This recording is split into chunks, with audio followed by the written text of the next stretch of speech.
Et nous revenons au plateau pour la suite de cette émission. Nous abordons notre deuxième sujet, direction le Tchad. Le président Déby rencontre Poutine en Russie lors d'une visite officielle. Le président de la transition au Tchad, le général Mahamat Idriss Déby, a entamé ce 23 janvier une visite officielle de 48 heures en Russie, où il rencontre au menu de cette visite le président, le chef du Kremlin, Vladimir Poutine, une rencontre annoncée et qui a suscité beaucoup de réactions au regard de l'image qui est collée au Tchad, surtout en ces temps où on sait que la tension est vraiment vive entre les pays occidentaux et la Russie. Je voudrais bien commencer par vous, Abassa. Mahamat Idriss Déby, le président de la transition au Tchad, est en visite officielle en Russie. Oui. Une visite qui étonne certains, mais qui, je pense, elle est la bienvenue pour le Tchad, qui essaie d'essayer de calmer la tension interne. Eh bien, la Russie, la visite en Russie est devenue une mode à tous les présidents africains aujourd'hui. Et je pense que même les Français, les Européens ont commencé par reprendre, comme on appelle, discussion avec Kremlin dans les coulisses.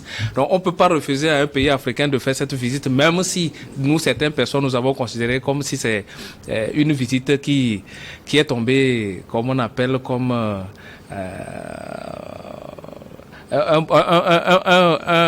comme on appelle, une glace dans le verre. C'est-à-dire que nous connaissons la proximité de Déby avec la France. Que ce soit le temps de son papa ou lui-même, c'est-à-dire qu'ils ont cette proximité avec les Français. Donc, diversifier les relations du Tchad aujourd'hui, on peut s'attendre à aller vers d'autres pays que la Russie, surtout que la France et la Russie aujourd'hui, c'est un peu dur. Mais bon, si ça ne tient qu'au développement, c'est-à-dire que qu'à l'intérêt du Tchad, bon, je pense que c'est une bonne visite. On peut l'apprécier. Okay. Nous essayons de voir ce qui va sortir du communiqué final de cette visite, et nous allons mieux apprécier leur discussion. En attendant ce communiqué final, nous allons essayer d'abord de mener nos réflexions honorables. Le général Mahamat Idriss Déby Itno en visite, pas n'importe où, au Kremlin pour rencontrer le chef du Kremlin, justement, Vladimir Poutine. Oui, ça n'a rien d'anormal parce que ce n'est pas la première fois qu'un dirigeant tchadien va en Russie. Oui.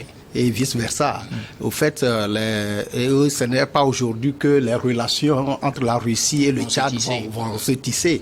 Et même pour les motifs de la visite, la présidence tchadienne a communiqué en disant que c'est pour renforcer le renforcement de l'amitié entre la Russie. Ça veut dire qu'il y avait l'amitié et qu'il faut maintenant renforcer cette amitié-là. Et c'est vrai que le contexte actuel au niveau de l'Afrique peut susciter, et cette visite-là, pris dans le contexte actuel, ça peut susciter des étonnements, des questions, mais de gauche à droite, mais au fait, c'est normal. Parce que l'Afrique, maintenant, la tendance des pays africains, c'est de diversifier leurs partenariats. Et diversifier leurs partenariats, c'est d'aller.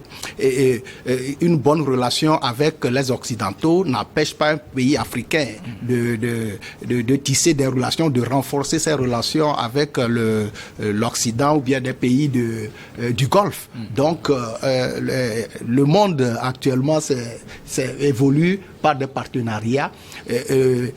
Avant, il y avait par exemple, moi je prends toujours l'exemple de l'Arabie Saoudite qui était très bien avec les États-Unis. L'Arabie Saoudite qui aujourd'hui aussi renforce ses relations avec la Russie. C'est que il n'y a rien d'anormal. Et aussi, je pense que c'est des idées reçues. Avant on se disait que non, et avec la France, lorsque on a une relation très poussée avec la France, on ne peut plus avoir une amitié avec la Russie. Est-ce que cela n'est pas dû à la conception qui date de la guerre froide avec les deux blocs, où si vous êtes sur l'un, vous ne pouvez pas être sur l'autre, ou soit vous êtes non alignés, qui ont d'ailleurs mené une conférence tout récemment. Oui, mais en fait, les gens doivent savoir aussi que l'Afrique a été toujours non alignée. L'Afrique ne s'aligne jamais sur un bloc ou sur un autre. Et aussi, après la guerre froide, il y a eu quand même des relations. Les relations se sont développées entre l'ancienne URSS et les pays africains, qui envoyaient même les étudiants étudier. Le Togo aussi, il ne fait pas l'exception. Le Togo ne fait pas l'exception. Tous les pays africains avaient des relations avec la Russie. Les gens se formaient en Russie, même sur le plan militaire et tout ça. Donc, entre-temps, c'est vrai que dans les rapports de France, surtout avec l'éclatement de l'URSS, les dirigeants de la Russie avaient quand même cessé de fréquenter, entre guillemets, les pays africains. Mais si aujourd'hui la Russie décide, et cette visite-là aussi, c'est sur invitation du président Poutine. Donc, si le président Poutine invite le président Idriss Déby pour des discussions afin de renforcer les relations entre le Tchad et la Russie, je crois que c'est de bonne guerre. Et hier même, le secrétaire d'État américain, Anthony Blinken, je l'écoutais hier quand il était en Côte d'Ivoire. Il disait qu'on lui a posé la question de savoir si les États-Unis pouvaient avoir une relation avec un pays africain qui est de bonne odeur avec la Russie. Il a dit, et sa réponse, si j'ai bien écouté, il avait dit que il y a tellement de choses en Afrique qu'il y a de la place pour tout le monde. Donc il a aussi dit que les États-Unis ne posent aucune condition aux pays africains pour avoir des relations avec eux. Donc c'est dit. Donc les Africains sont libres d'avoir des relations avec les pays du monde entier. Et aussi les Africains, c'est leur intérêt qui est en jeu. Et là où on a plus d'intérêt, on va vers là. Donc au fait, diversifier aussi le partenariat nous permet aussi de bien se positionner et de ne pas être chaque fois aligné sur un seul partenaire. Et des fois, ça pose problème lorsque vous avez un petit problème. Vous ne savez pas comment vous positionner. Et je crois que les Africains, et les pays africains, surtout ces 3 dernières années, démontrent que c'est la diversification du partenariat, de leur partenariat qui est plus adapté à la situation actuelle au niveau mondial. Germain Pouli, la première réaction, le général Mahamat Idriss Déby se rend en Russie pour rencontrer Vladimir Poutine. Oui, c'est un peu surprenant, mais en même temps on comprend bien, parce qu'on disait le Tchad très proche de la France. On a dit que c'est le président Macron en personne qui allait installer le général Déby. Il a assisté à son donc, installation. On dit installé en guillemets, puisqu'il est allé. Donc, il a lui donné ses bénédictions. Ça dit qu'on collait vraiment le Tchad à la France. Et puis on a vu aussi, dans un passé récent, quand il fallait voter aux Nations Unies contre l'annexion de l'Ukraine. Oui. Le Tchad était un peu sur la position occidentale, donc on se disait que le Tchad c'est dans le cercle français, et donc cette visite-là était un peu surprenante. Et moi, c'est sur les réseaux sociaux que j'ai découvert d'abord une interview du ministre russe des Affaires étrangères, Sergei Lavrov, qui disait qu'un diplomate, qu'un de leurs ambassadeurs dans un pays africain non anglophone avait été contacté, où les Occidentaux expliquaient aux Russes qu'ils perdaient vraiment du terrain en Afrique, qui voyaient les Russes monter en puissance, notamment en Centrafrique, au Tchad. Et quand il a cité le Tchad, je me disais, mais je ne savais pas que les relations avec le Tchad avaient aussi avancé. Donc, et finalement, le président qui fait cette visite-là dans un contexte de vive tension entre l'Occident et la Russie, et il l'assume, il le fait en toute souveraineté, et c'est ce que disait Honorable tout à l'heure, c'est que l'Afrique a décidé de faire les choses en toute souveraineté, revendique et veut assumer son droit de diversifier ses partenaires. Et donc, c'est ce que l'Afrique essaie de faire, mais ça a été un peu rapide. On ne s'attendait pas à ça, surtout que la transition au Tchad n'est pas totalement bouclée et que Déby vient d'être désigné candidat de son parti. On aurait imaginé que dans ce contexte-là, il va plus se pencher sur la France, mais en même temps, la réalité, c'est qu'aujourd'hui, la Russie apporte une réponse sécuritaire assez satisfaisante à la plupart des pays africains en proie à des difficultés internes.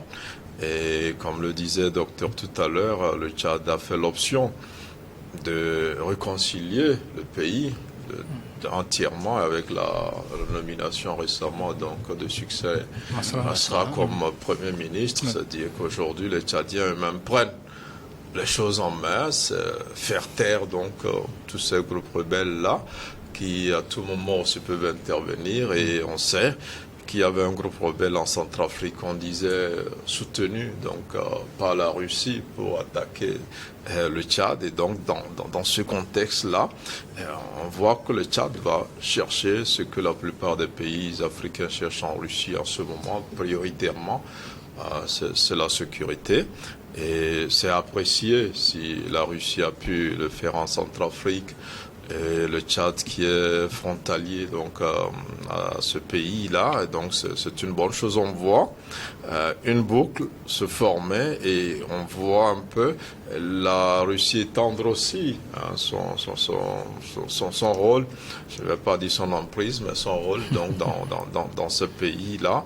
Et si ces pays sont satisfaits, ils ne peuvent que continuer dans ce partenariat. On a vu aussi un peu en RDC que ce pays aussi se rapproche de la Russie, se rapproche de la Chine. Donc aujourd'hui, c'est une Afrique qui essaie de ne pas s'enfermer dans les liens coloniaux avec les puissances occidentales avec lesquelles elle avait un certain nombre de traités où il y avait une tradition qui les liait pratiquement à donner donc une priorité au partenariat avec ces anciennes puissances coloniales là. Et aujourd'hui, l'Afrique veut aller vers les partenariats plus porteurs, là où elle trouve des solutions à ces problèmes de développement, donc d'insécurité. Et c'est normal que ce droit-là s'assume. Et donc, Déby va, avant même l'ouverture de la campagne, avant même de tenter de gagner cette élection-là, c'est qu'il va chercher des solutions en Russie. Et on sait qu'en ce moment, la Russie a apporté plusieurs solutions aux pays africains. Alors, le Tchad fait face aussi à des problèmes de terrorisme et de rébellion, besoin de stabilisation. Va-t-on chercher un appui militaire, surtout en Russie, ou plutôt doit-on lire derrière cette visite un signe de la perte de terrain de la France dans le Sahel? On sait que dans le Sahel, plusieurs pays étaient considérés par la France comme étant acquis à sa cause. Je veux parler du Burkina, du Mali, du Niger, qui ont connu des coups d'État avec des militaires maintenant qui gèrent des transitions, qui se sont retournés vers la Russie, qui ont renforcé leur lien avec la Russie. Le Tchad aussi, pays du Sahel, même s'il ne fait pas partie de la CEDEAO, sous transition, qu'on qualifie de précaré français, le seul précaré français qui resterait dans cette zone, dont le président va rencontrer Vladimir Poutine. On sait qu'au-delà de cette question, il y a la question du terrorisme aussi. Lequel serait le principal facteur qui motiverait cette visite de Mahamat Idriss Déby, qui, je le rappelle, a été plutôt invité par Poutine? Oui. C'est la formule consacrée sur le plan diplomatique, invité par celui qui accueille. C'est toujours comme ça. Même si il se pourrait que Idriss Déby même soit demandeur, ça arrive. Ce sont des situations qui arrivent. Et on dira toujours qu'il a été invité. Bien sûr, okay. C'est toujours comme ça. C'est la formule consacrée sur le plan diplomatique. C'est tout à fait normal. Mais je pense que la question sécuritaire serait à la base de cette visite. Puisque les pays du Sahel presque tous les autres pays du Sahel sont aujourd'hui aidés par la Russie. Et nous voyons à peu près, d'après les informations que nous avons, les communiqués que nous avons, qu'il y a eu d'amélioration sur la situation sécuritaire sur le terrain, que ce soit au niveau du Mali, au Burkina, au Niger. Je pense que le Tchad, qui fait partie du G5 Sahel, c'est-à-dire qui regroupe tous ces pays dans le temps, je pense que le Tchad essaie de rentrer dans les rangs de la Russie. G5 Sahel finalement décédé. Ah oui, G5 Sahel décédé par, comme on appelle, le dernier départ du Niger. Mais nous pouvons lire derrière cette visite que l'apaisement politique au niveau du Tchad et surtout la maîtrise de la sécurité du Tchad serait derrière cette visite. Et je pense que c'est une bonne option de multiplier ses partenaires en matière de lutte contre le terrorisme en Afrique. Et nous voyons que au niveau des Russes, ils sont sur le terrain, même si parfois les gens disent c'est Wagner, les gens disent mais ce sont des Russes qui sont sur le terrain, souvent insufflés par, comme on appelle, le Kremlin même. Et là, nous voyons les résultats sur le terrain. Tout le monde a, comme on appelle, a besoin de ces soutiens francs, sincères sur le terrain, avec des actions concrètes. Et je pense que c'est ce qui pousserait, comme on appelle, Idriss Déby à aller vers le Tchad, à aller vers la Russie. Aussi, il faut pas oublier ce côté que presque toutes nos populations sont jeunes. Et presque tous les jeunes aujourd'hui ont tendance à tourner le visage vers le Kremlin, surtout en matière de sécurité. Donc, Idriss Déby qui s'apprête en Afrique francophone, surtout Idriss Déby qui s'apprête à aller à une élection, il a besoin de faire une grande communication autour de ses partenariats. Et s'il s'en tient seulement à cette proximité avec la France, je pense que ça va le créer. Qui est décrié par la plupart par la jeunesse africaine, surtout tchadienne, qui continue toujours de dénoncer. Sa visite au Tchad, comme on appelle en Russie, va essayer de lui donner un peu plus de popularité pour les élections qui arrivent. Est-ce que ça aussi ne risque pas de se retourner contre lui au niveau international? Comment il va gérer sa position? Va-t-il maintenant commencer par se désolidariser de la France et des Occidentaux au profit de la Russie, ou il va essayer de jouer un jeu d'équilibriste? Sera-t-il fort, ça y est, tranché, comme on le voit au niveau du Burkina, au niveau du Niger par exemple, ou jouera-t-il l'équilibriste? Déby ne tournera jamais dos à la France et ne tournera jamais dos aux pays du Golfe. Mais Déby tiendra vraiment forcément pour que, c'est-à-dire que sa communication puisse aller dans le sens de diversification de ces partenariats. Et là, je pense que ça va l'apporter beaucoup au niveau de sondages qui se feront bientôt sur le terrain. Okay. Honorable, je le disais tout à l'heure, le Tchad est confronté à des défis sécuritaires, ça on le sait, terrorisme, rébellion, tant bien que mal on tente d'apaiser la situation à travers un dialogue, à travers un gouvernement qui est confié à Succès Masra, qui appelle à l'union pour gérer la transition, bien au-delà. On sait aussi qu'il y a, que le pays est considéré, comme je le disais tout à l'heure, comme un précaré français, où la France a une part importante dans les décisions, certaines décisions, ou du moins c'est ce qu'on nous dit. Aujourd'hui, ce rapprochement ou bien cette visite en Russie doit-elle être analysée du point de vue politique? C'est-à-dire on se désolidarise un peu de la France, donc la France serait-elle en train de perdre du terrain au Tchad, ou plutôt du point de vue purement sécuritaire, on diversifie les partenariats pour avoir plus d'éléments pour faire face aux groupes rebelles et aux groupes terroristes qui menacent la sécurité de N'Djamena? Oui, d'abord, cette visite se place dans le sens de la diversification des partenariats. Oui, ça c'est clair. Et c'est une visite politique, ça. On ne peut pas se voiler la face, c'est une visite politique. On a des défis sécuritaires à relever, mais aussi des défis économiques. Ce n'est pas qu'en allant en Russie, c'est toujours pour résoudre des problèmes au niveau de la sécurité, non. Et on a des défis économiques. Et vous savez que la Russie aussi et offre des opportunités au niveau même économique. Quand bien même on ne considère pas trop, entre guillemets, et sur le plan financier, la capacité de la Russie à pouvoir intervenir pour aider les pays africains, parce que l'habitude, c'est les Occidentaux, d'habitude, on se tourne vers les Occidentaux. Mais présentement, au nom de la diversification des partenariats, tous les pays africains, presque tous les pays, ils ont intérêt à aller vers la Russie, à aller vers les pays du Golfe, à aller vers la Chine. La Chine, ça ne pose pas de problème. Oui, ils ont intérêt. Et au jour d'aujourd'hui, quand je parle je dis qu'ils ont intérêt, ce n'est pas parce que c'est l'Afrique qui a obligatoirement besoin des Occidentaux, ou bien de la Russie, ou bien de la Chine. Et c'est l'autre sens aussi, c'est vraiment établi clair. Les Occidentaux, les pays occidentaux et les autres pays de par le monde ont besoin de l'Afrique. Et je peux dire même qu'ils manifestent ses intérêts. Je viens de parler tout à l'heure de la visite du secrétaire d'État américain en Côte d'Ivoire. Il est en Afrique présentement. Et ce partenariat, je l'ai dit tantôt, ce n'est pas parce qu'un pays africain est avec un pays occidental qui ne peut pas avoir des relations avec la Russie, avec qui ils sont opposés. La Chine aussi, sur le plan économique, est un adversaire entre guillemets des Occidentaux. Mais on ne trouve pas d'inconvénient à avoir une relation avec la Chine en même temps avec les Occidentaux. Alors ce rapprochement, doit-on le voir purement au plan sécuritaire, sécuritaire, économique, partout, bien sûr, politique, les deux sens. Il y a la politique, il y a le plan, quand on parle de sécurité, mais c'est la politique aussi, c'est la politique aussi.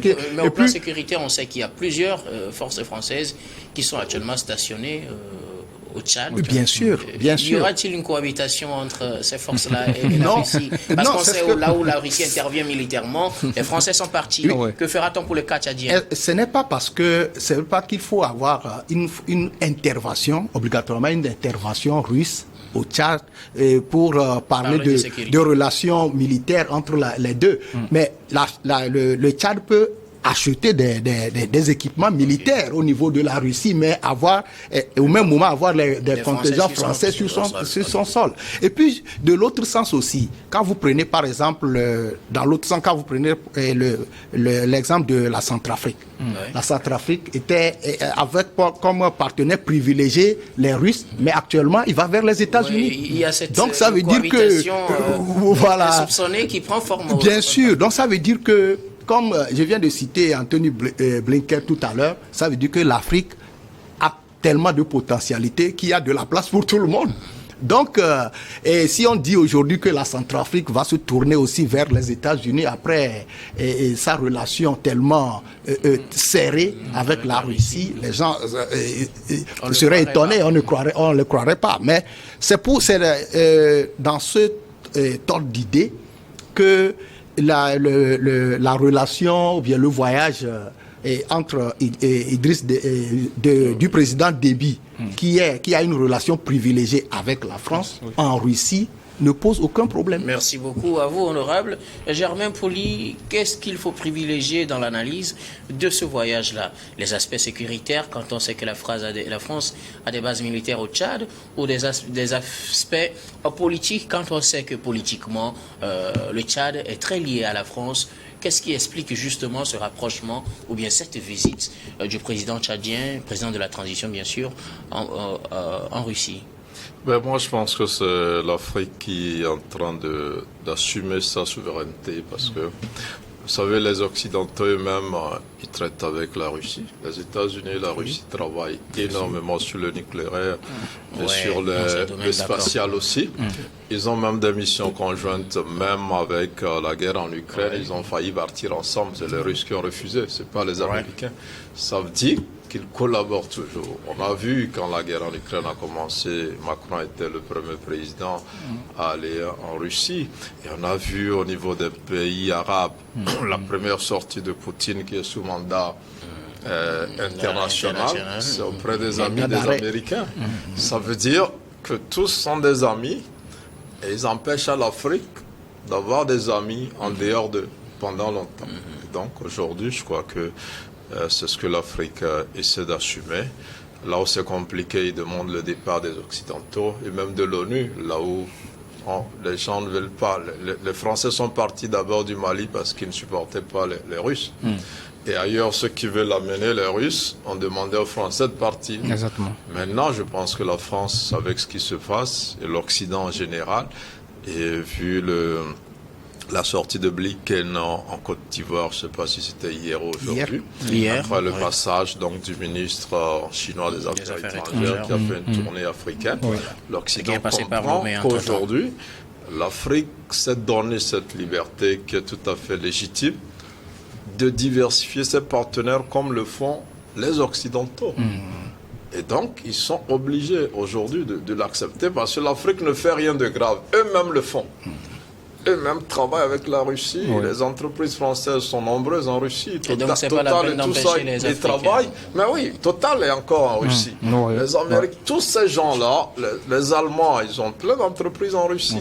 Donc, mais ils empêchent à l'Afrique. Et donc, aujourd'hui, ils comprennent que l'Afrique aussi se dit, s'ils veulent parler, l'Afrique va juste donner leur exemple pour dire, mais voilà, vous le faites quand vos intérêts sont en jeu et vous nous bloquez, vous nous enfermez dans un partenariat qui n'est plus aussi fructueux, notamment sur le plan sécuritaire, sur le plan économique. Vous voyez un pays comme la Chine qui ne parle pas du tout, mais qui a noué des partenariats un peu partout dans le monde et on est heureux aujourd'hui que les Américains reprennent la formule des Chinois en disant qu'il y a de la place pour tout le monde, parce que les Chinois étaient les premiers à le dire aux Américains qui n'ont pas besoin de se battre, que le monde est tellement plein d'opportunités qu'il y en a pour tout le monde.